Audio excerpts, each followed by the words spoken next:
हिमालय ने घरे माता पार्वती नो जन्म थई चुक्यो छे।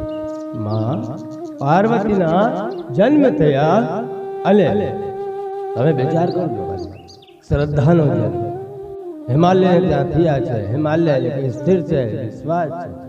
ई स्थिरता में श्रद्धा नो जन्म थयो छे। लांबा गाळो निकળી गयो, बहु उमर થઈ ગઈ છે માટે ગઢપણ में આવીને શ્રદ્ધાનો જન્મ થયો છે। પણ આપણા શાસ્ત્રો કહે છે श्रद्धा अपने जीवन के अंदर जवानी में आवे, नानपन में आवे तो ये साची श्रद्धा कहवाय। और श्रद्धा પછી ના ધીમે ધીમે ધીમે ધીમે મોટી થાવી જોઈએ।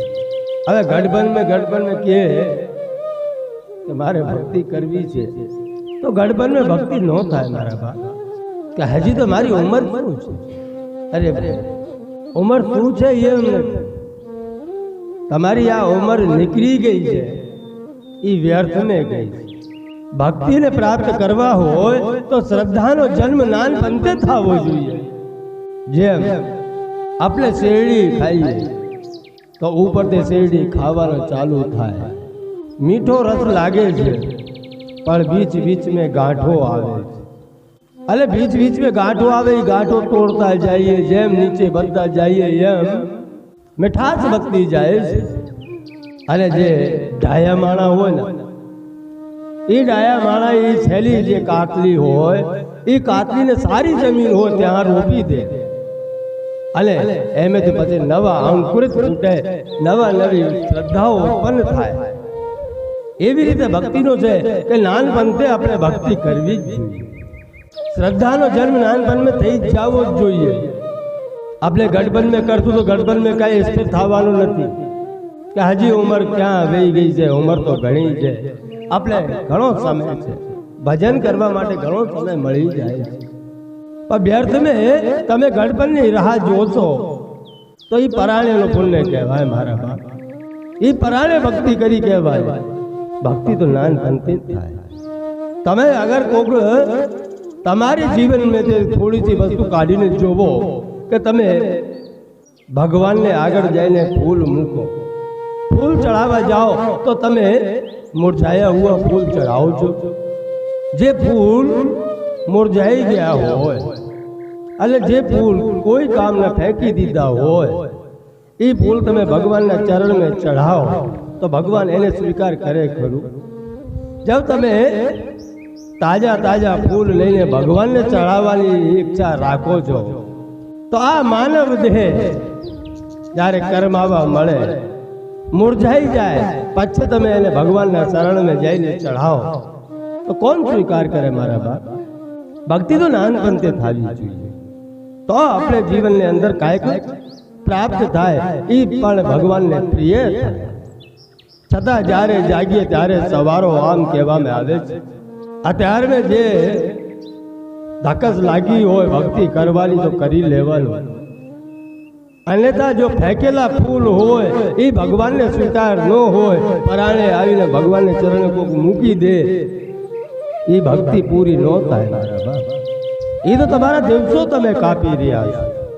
एटले हिमाचल ने घरे माता पार्वती नो जन्म थई चुक्यो छे अने ज्यारे देवताओं ने मुनिओं ने खबर पड़ी छे के हवे श्रद्धा नो जन्म थई चुक्यो छे तो पछे त्या नारद जी पधार्या छे। हिमाचल ने घरे नारद जी आव्या छे। नारद समाचार सब पाए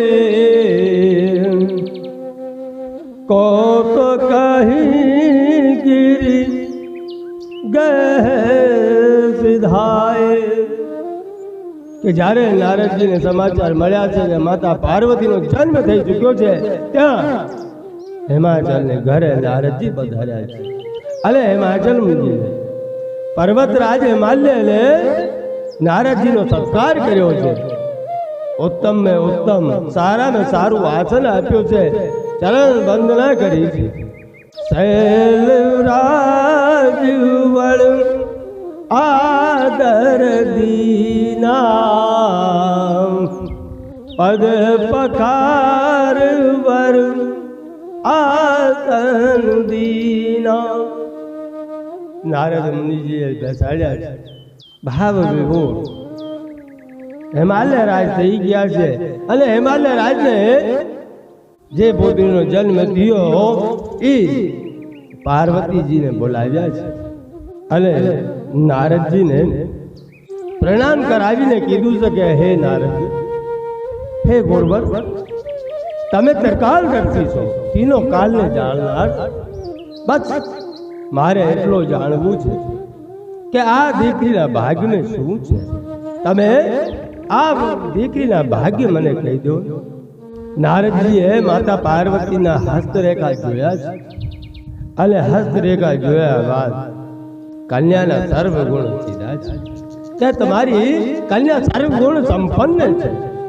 આ જગતને અંદર તમારી કન્યા પૂજાવાની છે और એને પૂજાવાને લીધે તમારા કુળનો પણ નામ થાય માં ભવાની અંબિકા અંબે પાર્વતી અનેકો નામથી આ પ્રખ્યાત થશે અને આ સંસારની સ્ત્રીઓ એના નામ થકી પતિવ્રતા ધર્મ પાળશે પણ હે હિમાલય એને અંદર એની હસ્તરેખામાં મને ખાલી એક અવગુણ નજર પડી રહ્યા છે ત્યાં હિમાચલે કીધું કે બાપજી એ કયા અવગુણ છે એ મને કહો ત્યારે હિમાચલ કહે છે કે હે રાજન તમારી પુત્રીની લગ્ન રેખામાં થોડો દોષ લાગી રહ્યો છે એના પતિ એને એવો મળશે કે એમાં તમારે રડવું આવી જાય કે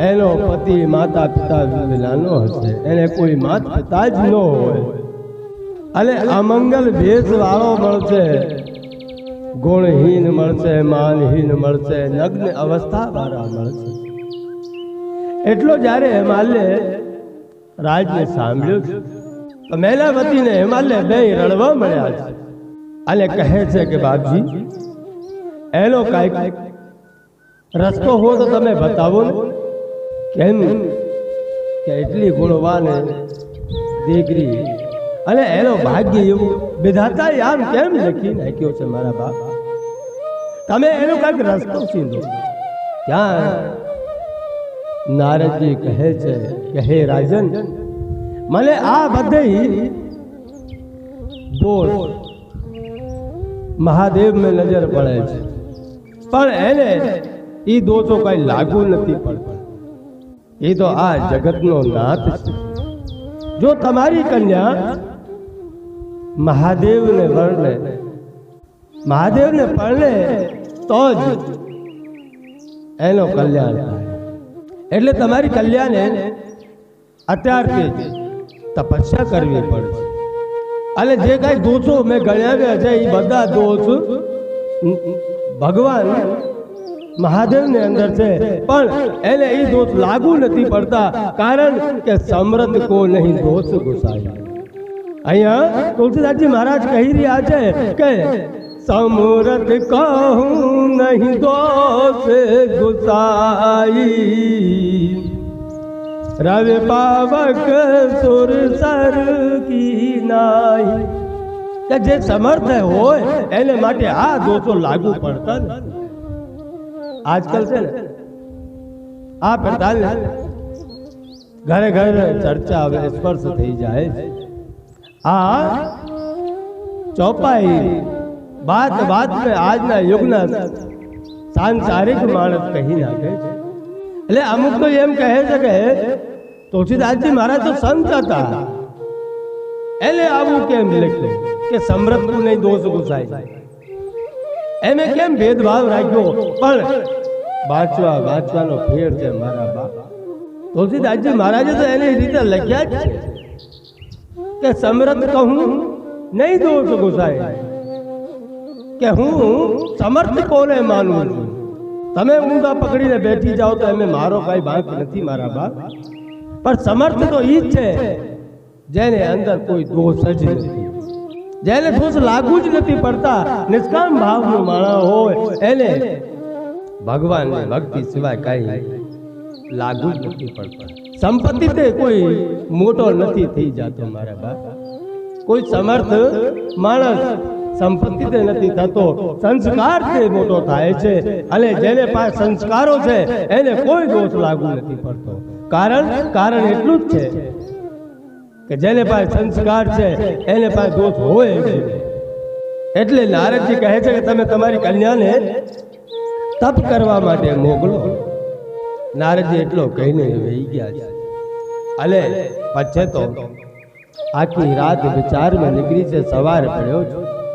માતા પિતાની આત્મા છે એટલે દીકરીનું સારું કેમ થાય એને માટે માનામતી માતા પાર્વતીજીને પાસે જાય છે. અને પાર્વતીજીને કહે છે કે હે પાર્વતી, દીકરી તારા ભાગ્યને આવો વિધાતાએ કેમ લખી નાખ્યો છે એ મને કઈ સમજાતું નથી. ત્યાં પાર્વતીજી બોલી ગયા છે કે માં, મારા સપને મેં એક ગૌર બ્રાહ્મણ આવ્યા છે અને બ્રાહ્મણે કીધું કે જે નારદજીએ કીધું છે એ સત્ય છે. તમે તપસ્યા કરો તો મહાદેવને પરણી શકો છો. એટલે માં તમે કહો તો હું તપસ્યા કરવા જાઉં. જે માએ એને કહેવા માટે આવી અને પુત્રી સામે તે કહી રહી છે એટલે માતા રોજ પડી છે. છતાં માતા પિતાએ માતા પાર્વતીને તૈયાર કર્યા છે અને વનમાં તપસ્યા કરવા માટે મોકલ્યા છે. પછી તો માતા પાર્વતીએ ઘણા વર્ષો સુધી તપસ્યા કરી છે. પહેલા તો કંદમૂળ ખાતા, પછી ધીમે ધીમે ઈ છોડી દે પાંદડાઓ ખાવાનો ચાલુ કર્યા. અને પાંદડાઓ ખાતા ખાતા ઈ પાંદડા પર છોડી દીધા ને ખાલી વાયુનો આહાર કરવા મળ્યા. એમે એની તપસ્યા પાકવા મળી. કેમ કે જેના ચરણ में પ્રાણ પ્રિય મહાદેવને બિરાજમાન કરી લીધા હો એને પછી કઈ લાગુ ઈ તપસ્યામાં લીન થઈ ગઈ. અને મહાદેવજીએ આ બાજુ મહાદેવજીને શું થયો? તુલસીદાસજી મહારાજ કહે છે કે આ તો મેં ઉમાનું ચરિત્ર તમને સંભળાવ્યો છે. હવે આપણે મહાદેવજીના ચરિત્ર સાંભળીએ કે મહાદેવજીનો શું થયો. ત્યારે માતા સતી પોતાના દેહ ત્યાગ કરીને વિલીન થઈ ગઈ છે. પછી મહાદેવજીનો શું થયો?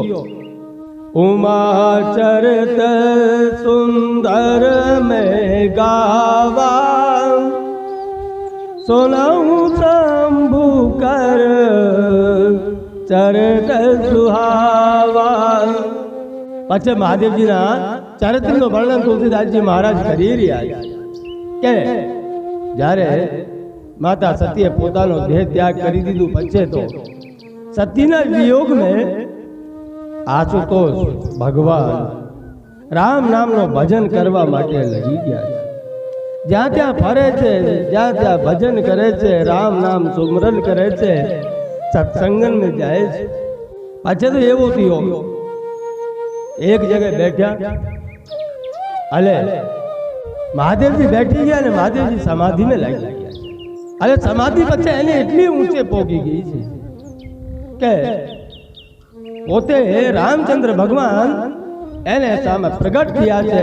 અને ભગવાન રામચંદ્રજીએ મહાદેવને કીધું છે કે હે મહાદેવજી, તમારી સમાધિને ખોલો અને હું જે તમને કહું એને તમે તમારા હૃદયમાં રાખો.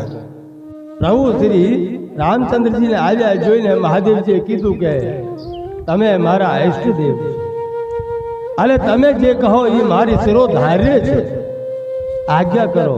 કે આજ્ઞા નહીં, હું તો ખાલી તમને એટલો કહેવા માંગુ છું કે હવે પાર્વતીની તપસ્યા પાકી ગઈ છે અને તમે પાર્વતીજીને જઈને પરણી જાઓ. તો મહાદેવ કહે કે તમારી આજ્ઞા શિરોધાર્ય છે. આપની આજ્ઞા શિરોધાર્ય છે, પણ હું પ્રભુ એકવાર પરણીને જોઈ લીધું છે કે પરણ્યા બાદ મેં કેવી હાલત થાય છે એ મને ખબર છે.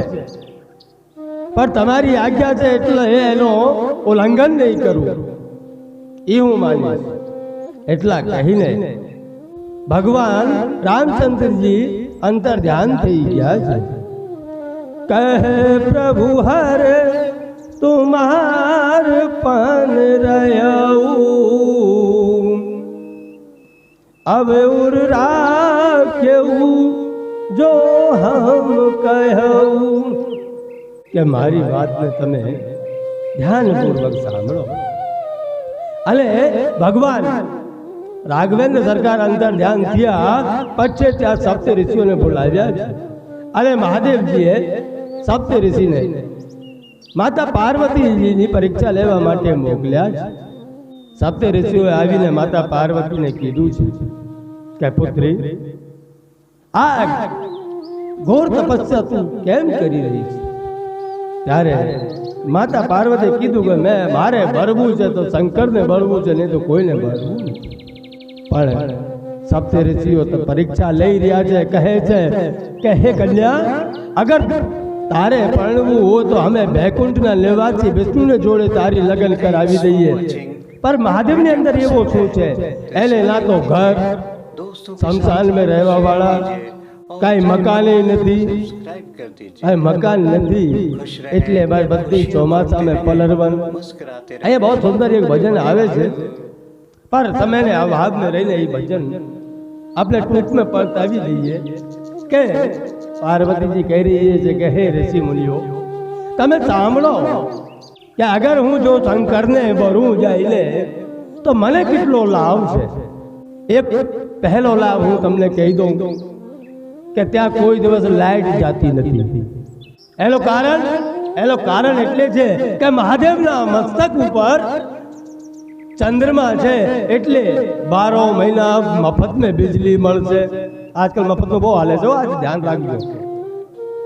અહીંયા મફત में બહુ લોકો કહે છે કે बिजली મફત, પાણી મફત, પણ આ તો બધું આદિ અનાદિ કાળથી ચાલ્યો આવ્યો છે.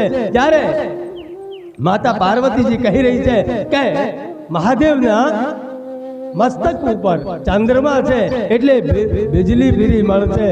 અને મહાદેવના મસ્તક ઉપર ગંગાજી છે, એટલે પાણીની પણ કોઈ ટેન્શન નથી. પછી બીજું કે મહાદેવજી કપડા પણ નથી પહેરતા, એટલે મારે કપડા ધોવાય નહીં. મને કેટલો આરામ કે મહાદેવજી કપડા નથી પહેરતા, એટલે કપડા નથી ધોવાય. ક્યાંક બહાર જવું હોય તો એને પાસે 4 પૈયાનો વાહન છે, નંદી, એને ઉપર બેઠીને નીકળી જવું. હે સપ્તઋષિઓ, મારે પરણવું છે તો શંકરને જોડે પરણવું છે, બીજા કોઈને જોડે નથી પરણવું. સપ્તઋષિઓ કહે છે તને ભોળવી નાખ્યા છે નારદે.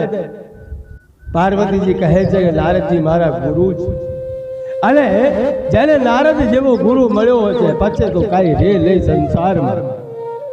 અગર હે સપ્તઋષિઓ તમે મને પહેલા મળ્યા હોત તો હું તમારી વાત માનત, પર મારા ગુરુ તરીકે મેં નારદને માન્યા છે, એટલે હવે તો મારે બીજા કોઈને કાંઈ જોવું જ. સપ્તઋષિઓ પરીક્ષા કરીને આવ્યા અને પાર્વતીજીને કહીને આવ્યા છે કે હવે દેવી તારા પિતા ત્યારે આવે ત્યારે તું ઘરે જ વહી જાય, તારી તપસ્યા પૂરી થઈ છે. સપ્તઋષિઓ ત્યાંથી હિમાલયને ઘરે ગયા. હિમાલયને કીધું કે પુત્રીને લઈ આવો. હવે મહાદેવને તૈયાર કરી અને મહાદેવજીને પાસે જઈને પ્રેમ કથા મહાદેવજીને સંભળાવી છે. અને જ્યારે પાર્વતીજીની પ્રેમ કથા મહાદેવજીએ સાંભળી પછી તો મહાદેવજી એટલા આનંદમાં આવી ગયા કે સમાધિ લાગી ગઈ. અને એ સમાધિ એટલી લાંબી ચાલી કે એ સમય ઉપર એક તારકાસુર નામનો રાક્ષસ દેવતાઓને બહુ હેરાન કરતા હતા. તારકા અસુર ભયવતી કાલા કે એ સમય પર તારકાસુર થયો, એને દેવતાઓને બહુ હેરાન કર્યા. ને દેવતાઓ બ્રહ્માજી પાસે પહોંચ્યા અને બ્રહ્માજીને કીધું કે પ્રભુ હવે અમારો કાંઈક રસ્તો કરો. બ્રહ્માજીએ કીધું કે આ તારકાસુરનો વધ પાર્વતી और મહાદેવનો પુત્ર કાર્તિકેય જ કરી શકે છે, અને જ્યાં સુધી મહાદેવ નો પામે ત્યાં સુધી પુત્રનો જન્મ નહીં થાય. એટલે તમે જાઓ અને મહાદેવને લગ્ન માટે તૈયાર કરો. પણ મહાદેવજી સમાધિમાં બેઠા છે. આ બાજુ દેવતાઓને જ્યારે ભીડ પડી ત્યારે કામદેવને મોકલવામાં આવ્યા. સેદ વિરક્ત મહામુન જોગી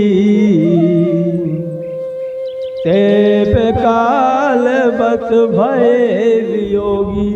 જેમ જેમ કામદેવ મહાદેવની તરફ વધી રહ્યા છે તેમ તેમ આખા સંસારમાં કામ વ્યાપ્ત થઈ રહ્યા છે.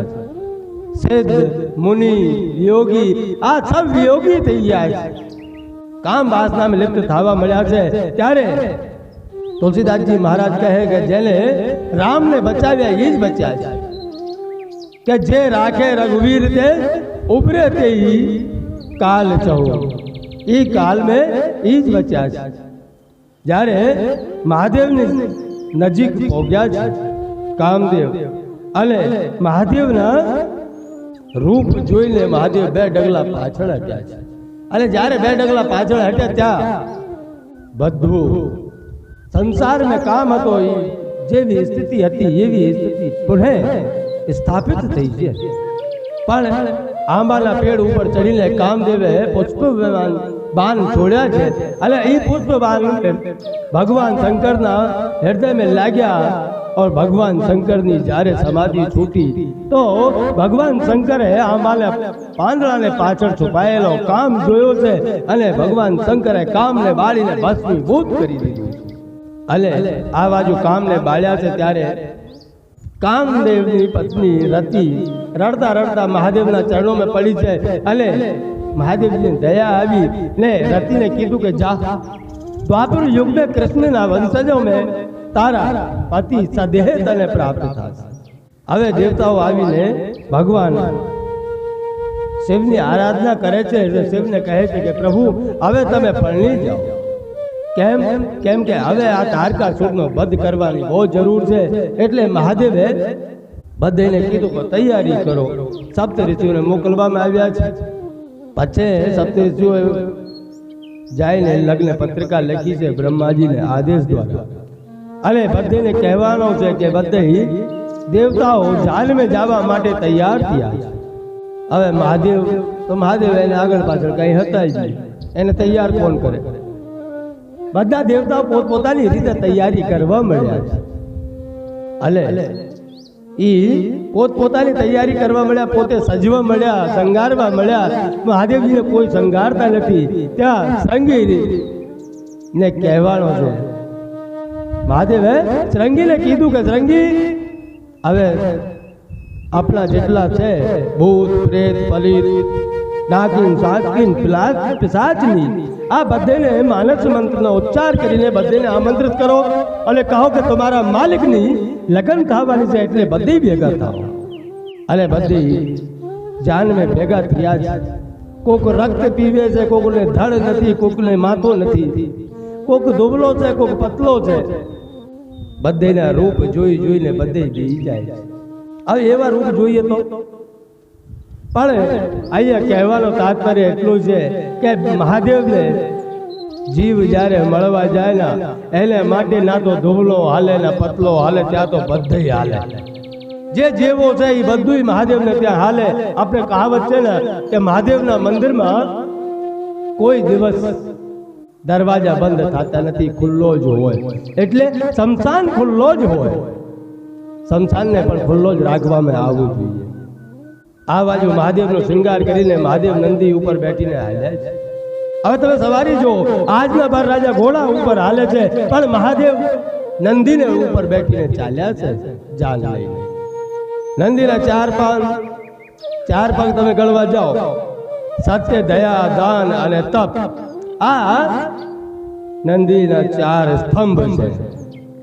અને જે ભર રાજા આજના યુગમાં ખાલી તલવાર લઈને જાય છે, પણ મહાદેવ ત્રિશૂળ લઈને જાય છે.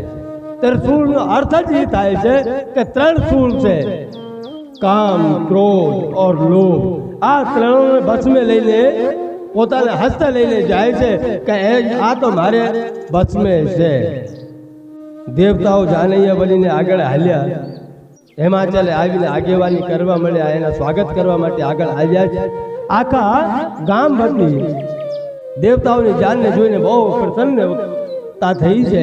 અને એ પ્રસન્નતામાં દેવતાઓ પોતપોતાને સ્થાન ઉપર બિરાજમાન થયા છે. જ્યારે વરરાજાની જાન જોઈ ત્યાં તો આખા ગામને અંદર બહેનો માહોલ ઉત્પન્ન થઈ ગયો, આતંક છવાઈ ગયો કે આવો વરરાજા.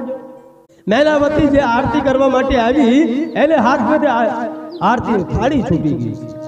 અને અંદર મહેલમાં જઈને કહેવા મળી છે કે મારી દીકરીને ભલે મારે પોતે અગ્નિમાં લઈને બેઠી જવું પડશે, પણ આવા વરરાજા જોડે મારે મારી દીકરીને પરણાવવું જ નથી.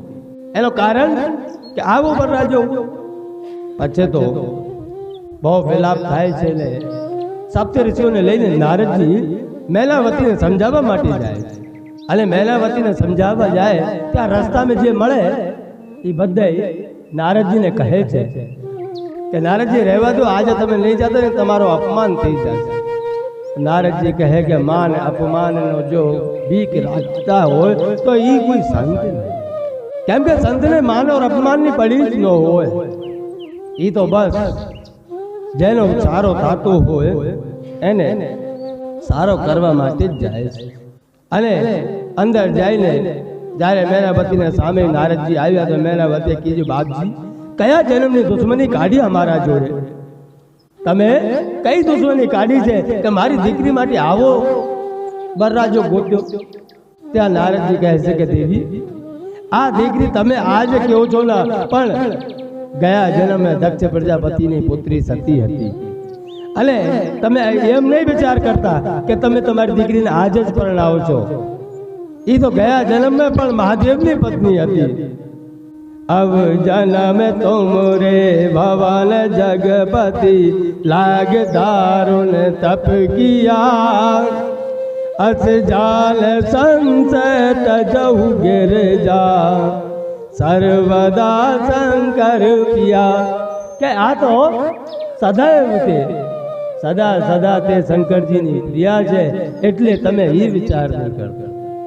મેનાવતીજી રાજી થયા છે અને ભગવાન આશુતોષ બ્રહ્માજીના રચાયેલા આસન ઉપર આવીને બિરાજમાન થાય છે અને માતા પાર્વતીનો પાણી ગ્રહણ સંસ્કાર થાય છે. વચ્ચે માતા મેનાએ પિતાએ ધામધૂમથી લગ્ન કર્યા છે અને માતા પાર્વતીને માતા મેનાએ સંસ્કારનો કર્યાવરણ આપ્યો છે અને કૈલાસને આવીને અનેકો પ્રકારથી વિચરણ કરી રહ્યા છે.